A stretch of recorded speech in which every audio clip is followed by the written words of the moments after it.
कैसे भगवान है, कैसा उदाहरण स्थापित करें, साथ में खड़े हैं, शादी नहीं कर रहे।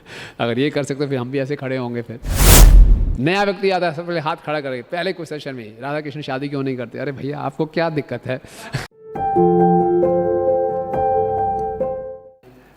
अब यहाँ पे बोला है राधा कृष्ण एक आत्मा दुई देह धरी, अन्योन्य बल से रस आस्वादन करी।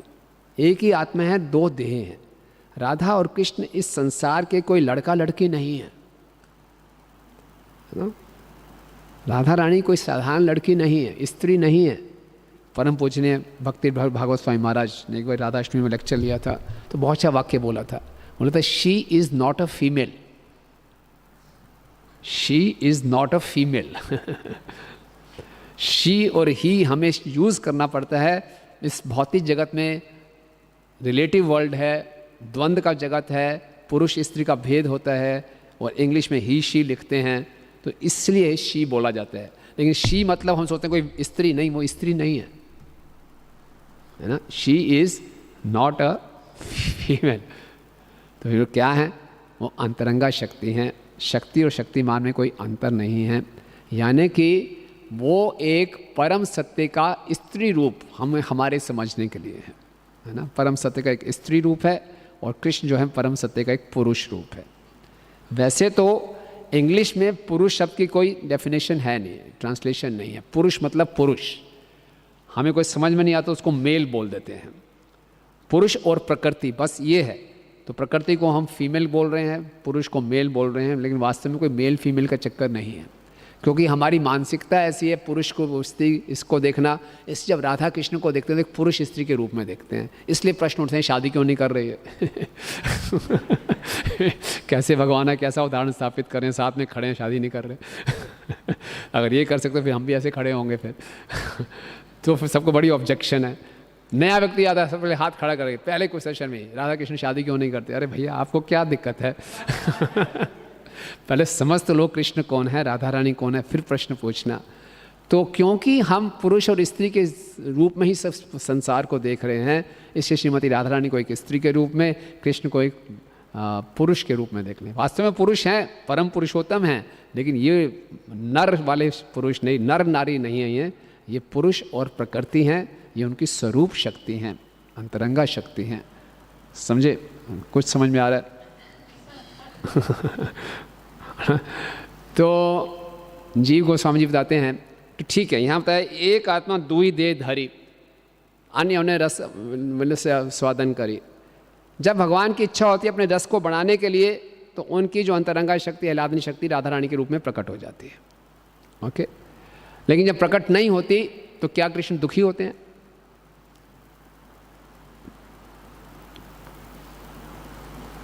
कृष्ण कभी दुखी होंगे?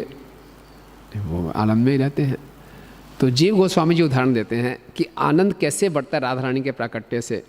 बोलते हैं समझ लीजिए कि आप सीटी बजाते हैं ना, सीटी कैसे बजाएंगे?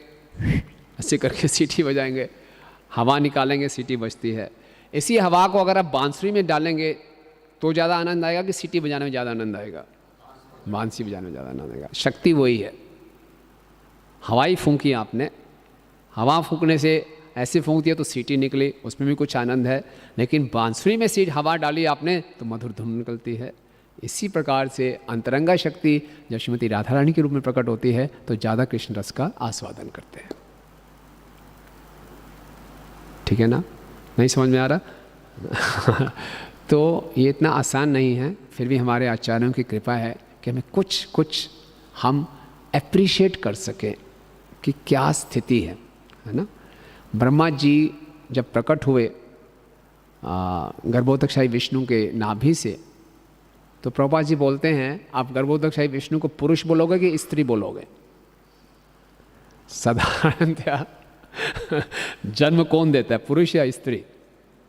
गर्भोदकशाही विष्णु के नाभि से प्रकट हो गए ब्रह्मा जी, तो गर्भोदकशाही विष्णु पुरुष है कि स्त्री है?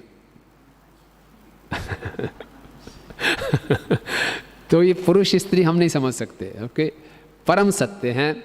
तो परम सत्य क्योंकि वो परम भोक्ता हैं, पुरुष मतलब भोक्ता, प्रकृति मतलब भोग्य। ओके, अब इंग्लिश में हम गॉड को कैपिटल एच के साथ लिखते हैं, ही लिखते हैं, है ना, ही करके संबोधित करते हैं। तो बाद में ऑब्जेक्शन होने लगी कि गॉड को ही करके क्यों लिखा जा रहा है, शी क्यों नहीं, है ना। फेमिनिस्ट आंदोलन था, नारी मुक्ति मोर्चा ने बोला कि why only he, why not she. तो कुछ ग्रंथों में भी शी होने लगा, बड़े बड़े एच के साथ शी, और कुछ ग्रंथों में बड़े एच के साथ ई, तो ये द्वंद्व चलता रहा। बाद में इतना कन्फ्यूज़न हो, बोला ना ही ना शी, इट कर देते हैं। तो ये सनातन धर्म की गहराई है, हमें मालूम है कौन क्या है परम सत्य, है ना। एक बहुत बड़ी बात है ये सनातन धर्म। सनातन धर्म केवल एक देश में नहीं है, किसी एक कल्ट का नहीं है, पूरे मानव समाज के लिए है। तो ये हमें प्रचार करना है क्या सनातन धर्म है। तो सनातन धर्म में बताया जा रहा है कि सब कारणों के कारण एक पुरुष हैं जो परम भोक्ता हैं, है ना। तो उनको आप इंग्लिश में ही करके लिख रहे हैं, कोई दिक्कत नहीं, बट मालूम होना चाहिए वो ही शी के चक्कर वाले नहीं है। जो ही शी का चक्कर इस मटेरियल वर्ल्ड में, रिलेटिव वर्ल्ड में, वैसा वहाँ नहीं है। वहाँ पुरुष है और सब प्रकृति हैं, एकला ईश्वर कृष्ण आर सब भृत्य। और वो कृष्ण भी किस लिए हैं, अपने आनंद की वृद्धि के लिए हैं। और उनके आनंद की वृद्धि के जो मुख्य स्रोत हैं वो हैं श्रीमती राधा रानी। अब श्रीमती राधा रानी कृष्ण की स्वरूप शक्ति है। किसी व्यक्ति की पहचान उसकी शक्ति से होती है। कोई व्यक्ति बोले व्यक्ति बहुत धनी है, क्यों धनी है, इसके पास धन है। धन नहीं होगा तो उसको धनी नहीं कहेंगे, है ना। तो शक्ति से शक्तिमान की पहचान है। इसी ढंग से कृष्ण आनंद घन है, आनंद के स्वरूप हैं। आनंद में क्यों है, क्योंकि अलाधनी शक्ति है। तो बिना राधा रानी के कृष्ण का कोई अस्तित्व नहीं है, और बिना कृष्ण के राधा रानी का कोई अस्तित्व नहीं है। इसलिए दोनों अभिन्न हैं। समझ आई बात है? शक्ति और शक्तिमान एक है। बिना शक्ति के शक्तिमान का कोई स्वरूप, कोई अस्तित्व नहीं है, और शक्ति शक्तिमान की है। इसलिए दोनों एक दूसरे के अस्तित्व हैं, दोनों एक दूसरे से अभिन्न हैं ना। राधा पूर्ण शक्ति, कृष्ण पूर्ण शक्तिमान, क्या है, दो ही कोई भेद नहीं, सर्वशास्त्र प्रमाण, है ना। दोनों में कोई भेद नहीं है, सभी शास्त्रों का ये प्रमाण है। ओके, लेकिन इनको समझना इतना आसान नहीं है। जब ब्रह्मा जी ने हजारों साल तपस्या की और भगवान नारायण उनके सामने प्रकट हुए, तो ब्रह्मा जी ने बोला कि भगवान मैं समझ गया। बोले क्या समझ गए, मैं ये समझ गया कि आपको कोई नहीं समझ सकता, है ना। तो भगवान को कोई नहीं समझ सकता, तो भगवान की अंतरंगा शक्ति को कौन समझ सकता है। ओके, इस संसार के किसी बड़े व्यक्ति को हम नहीं जान सकते, तो उस बड़े व्यक्ति के इंटरनल अफेयर्स को कौन जान सकता है ना। जैसे बहुत साल पहले मैंने नया बाइक लिया था, मोटरसाइकिल। तो दिल्ली में संडे का दिन था, मैं सोच चला कहीं घूमने निकलते हैं, अच्छा मौसम था। तो दिल्ली में एक एम्बेसी एरिया है, आपने देखा है, शांति पथ एक एम्बेसी एरिया है, जहाँ पे सारे देशों की एम्बेसीज़ हैं, और बहुत सुंदर सड़क है, ग्रीनरी है, कोई ट्रैफिक जाम नहीं है। तो वहाँ आप चलाएंगे, ड्राइविंग करेंगे, बहुत अच्छा लगेगा। तो मैं ड्राइव कर रहा था, ऐसे ऐसे चक्कर काट रहा, 2-3 चक्कर काट लिए। पुलिस ने रोक लिया मुझे, बोले क्या है, लाइसेंस दिखाओ, ये वो, क्या कर रहे हो, क्यों घूम रहे हो यहाँ पे। मैं घूम रहा हूँ, क्या चक्कर घूम रहा हूँ। बोले यहाँ ऐसे अलाउड नहीं है, एम्बेसी एरिया है, ये साधारण एरिया नहीं है, आप ऐसे घूम रहे हो, आपके ऊपर शक जा रहा है कि कुछ ना कुछ आपको स्पाइंग कर रहे हो, कुछ कर रहे हो, यू आर नॉट अलाउड।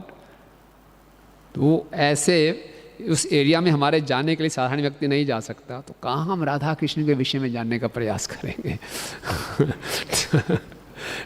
इस संसार के कुछ महत्वपूर्ण लोगों को नज़दीक नहीं जा सकते, तो कहाँ हम। लेकिन ये हमारे आचार्यों की विशेष कृपा है, श्रील प्रभुपाद जी की कृपा है कि उन्होंने हमें अपने तात्पर्य दिए हैं, टीकाएँ दी हैं, और ये हरि नाम दिया है, हरे कृष्णा कृष्णा कृष्णा हरे हरे, हरे राम राम राम हरे हरे।